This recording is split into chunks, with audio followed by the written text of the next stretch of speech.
generally excited for today's photography trip because I'm going to be photographing one of my favourite subjects. Mushrooms or toadstools or fungi, whatever I find and whatever you call them, they're an absolute delight for close-up photography.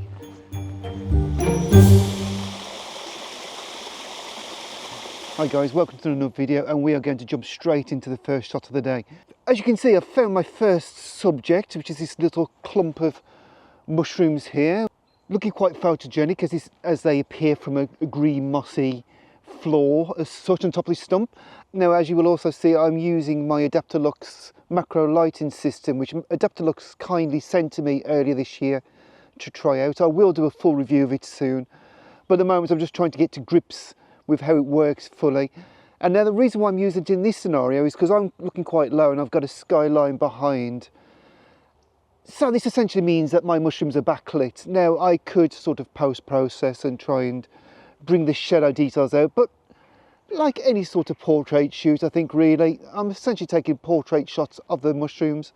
So I'm using the light at two different angles to add a bit of fill-in light to give a nice natural effect. I think this is the whole thing about this. I want it to be as natural as possible. So that's it, really simple shot. I'll show you what it was like before I put the lights on. And now this is the shot with the lights providing the necessarily thinning light to, in my opinion, make this shot work.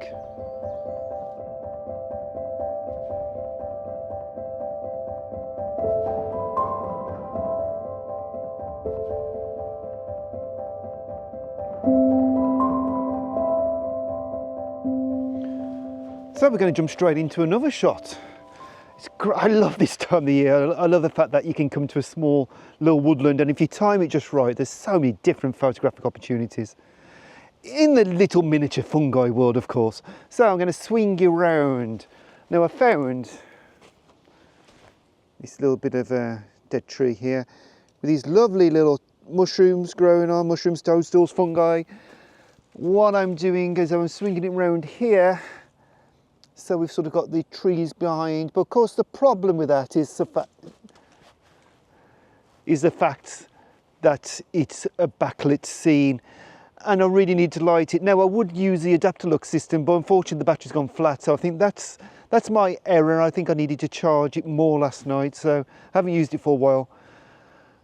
I put it on charge for about 2 or 3 hours, so I thought that would be enough to get me through the morning, but clearly not. But luckily, we've always got some sort of lighting device with us, and that is the humble phone. So I'm just going to put you down and show you exactly what I mean.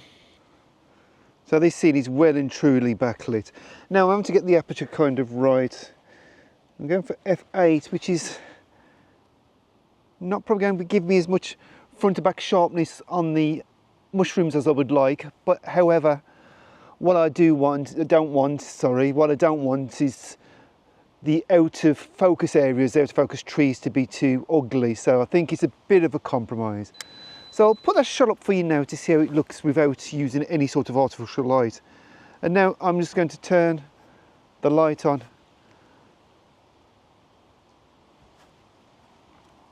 And here, and I'm going to come in nice and close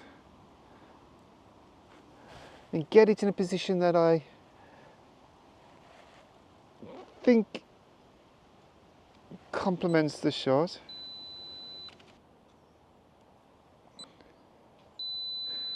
Well, these sort of techniques, I think any sort of lighting technique, the key is just to experiment with the angles.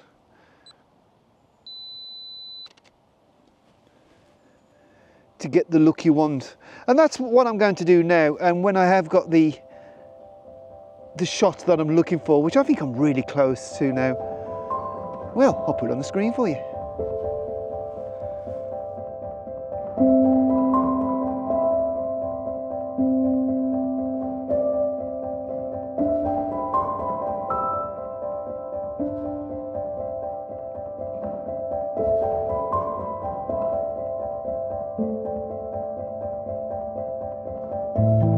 Right, so I have my final subject, and I have a similar kind of lighting issue, and that is the fact that because the mushroom is pretty much tucked in behind a log, that light's all coming from above, and it's generally just a bit overpowering on the top of the mushroom.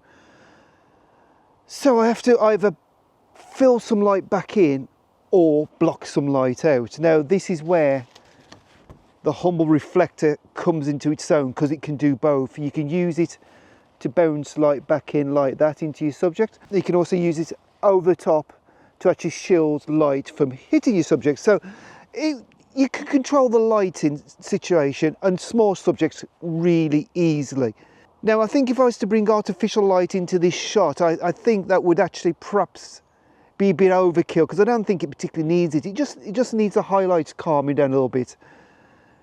Keep control of those highlights, so we've got a nice, clean, pretty much blank canvas to work with. We shouldn't really expect any sort of dramatic lighting effects with this. It's not like the last two shots where there was sort of strong highlights on both shots. So this one, it's quite a simple overcast scene, dare I say, but we need to just calm down the highlights so we don't have to do so much in post-production.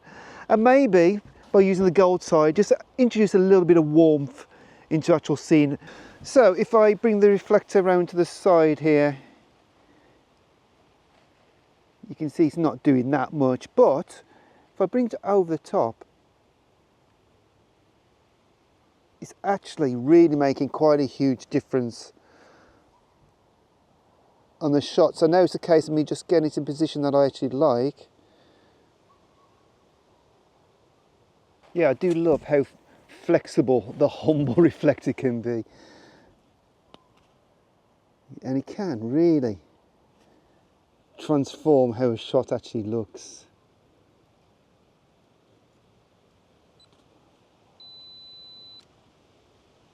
You know, I'm getting a lovely bit of gold coming onto the actual main subject of my main trunk, but then the bit behind it looks a bit slightly bluer, which is lovely.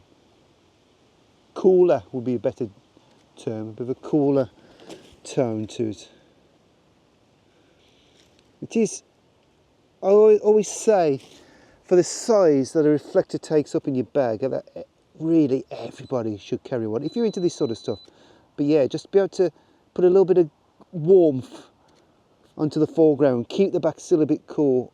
It's a really, really simple way to control the lighting.